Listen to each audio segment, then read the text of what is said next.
Présenter notre Android Studio. C'est notre éditeur pour développer en Android. C'est les plus utilisés en Android. Voilà, elle est stable, elle est donc en bon état pour un développeur Android. Donc voilà, on va présenter les différents menus, les différents éléments d'Android Studio.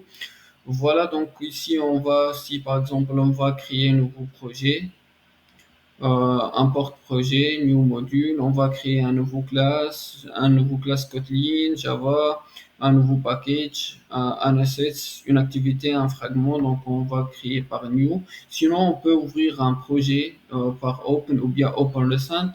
Ici, pour fermer le projet, on clique sur close project. Ici, dans la settings, pour faire la configuration settings des paramètres de l'Android Studio. Ici, on trouve le paramètre du projet, de structure de projet.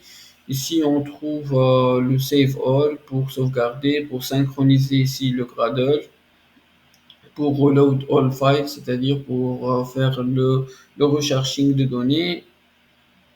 Mais tout ici pour Exit, pour fermer l'Android Studio. On trouve après Edit pour faire un copy, pour coller, pour couper, couler, voilà. Ici, la navigation pour revient back et tout. Donc voilà. Donc voilà. Donc ici, le refactoring euh, pour faire commenter le code. Le build ici pour générer le build, par exemple pour générer le build, il suffit d'aller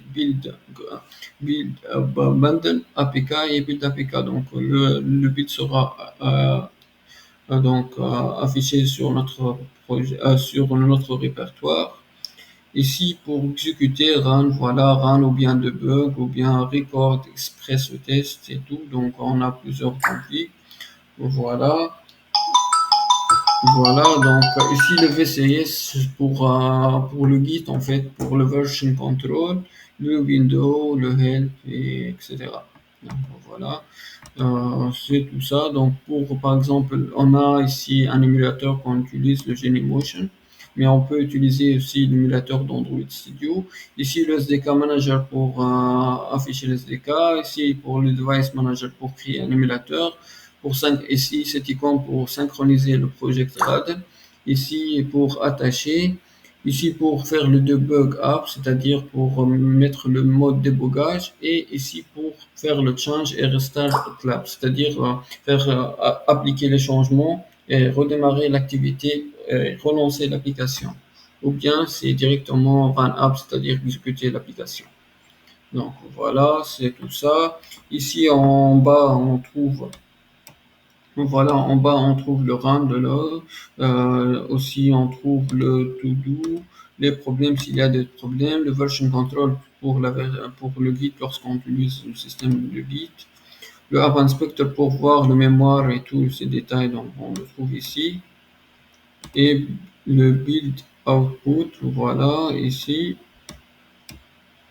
Donc voilà, c'est tout ça.